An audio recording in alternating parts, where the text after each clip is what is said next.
Sugdanta ang mga kaagi ug mga kasinatian sa usa ka photojournalist. With us this morning is photojournalist Aldo Banaynal.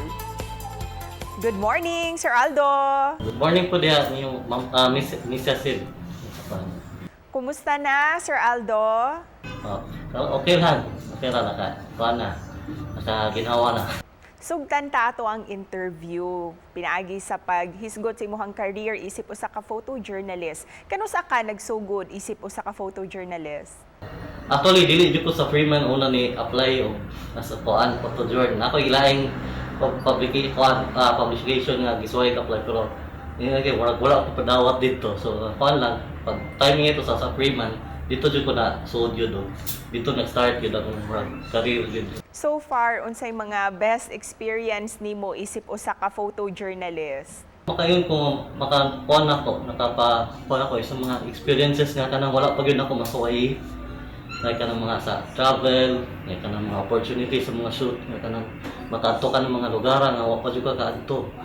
Like for example sa kanang mga kuan sa kay di man gyud kuan nasay times nga kanang light grabe tayo mo coverage maka-apply. For example, kaning sa mga marketing o kuan, like katilaw kag mga foods, mga kuan, experience kag mga hotel, kanang wa gyud ka kanang sa una kanang di jud nimo makatong sa imuha lang personal capacity. Kinsa sa ato ang mga photographers ang naka-influence kanimo og dako?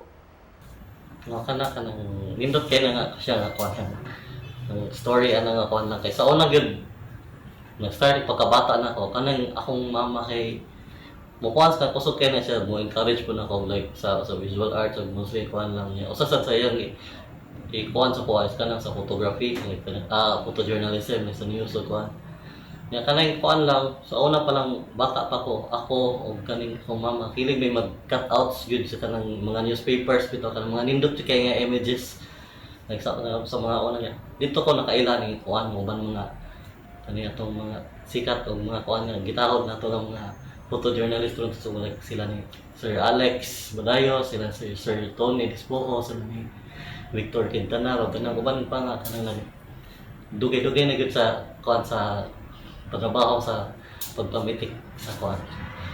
So moto kuan lang sa kadugay na ko sige pag-collect ka na ilang mga newspaper clippings dito ko nakamurag nakakuha ko mga idea sa ilang mga kuan ba like so to take pictures so pag-take sa kanang mga composition so pag-capture sa kanang mga emotions sa mga tao kuan lang so murag in a way relative murag nakat-on ko nila through sa ilang mga images po.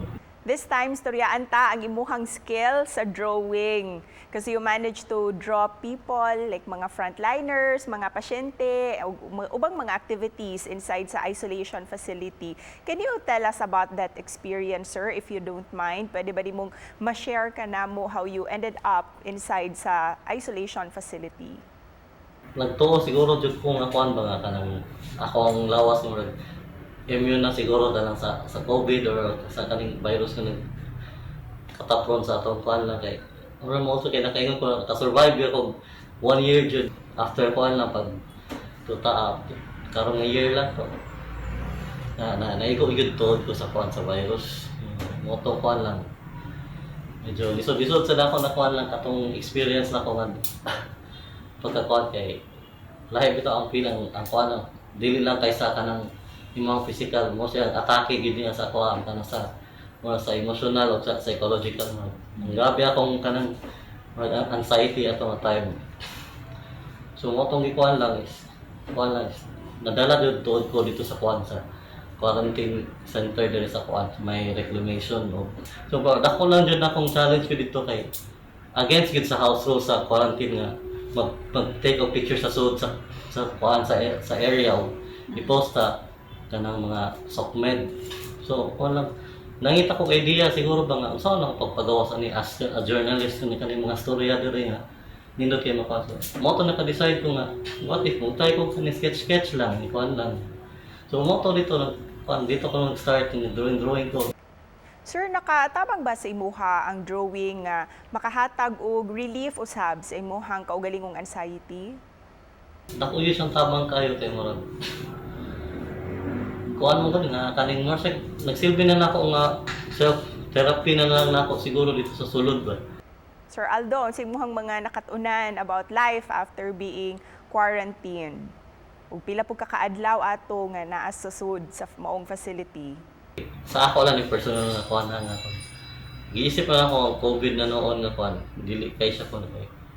Ang COVID para na ko is murag nahog na siya nga blessing in his disguise bitaw siya. Kaya through anak ko yun ako naka-experience ko sa kuan lang dito sa sud. Ito na ko nakita bitaw mga katong lingon gani nga true kuan mo ang true nature gid sa tao nga kanang ang iyang will to survive nga makuan siya.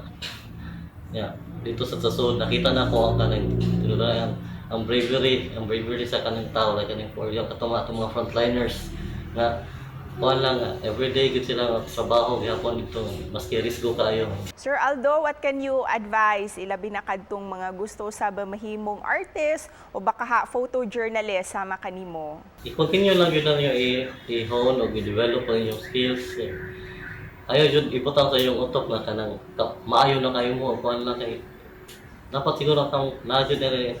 Kita tanan ni estudyante ra gyapon hantod kuan hantod sa kanunay mga sige na tagkapon. Sir, unsay mong gustong ibili nimo nga mensahe para sa ato ang viewers this morning despite everything that's happening right now? Mag-amping lang gyapon ta kanunay gyud mo follow pa ta sa kanang mga health protocols no kay sa kadaghan namong ingon ron nga kanang ibaliwa lang nila ang COVID o kuan nga di ka na tinuod nga pangwarta lang na.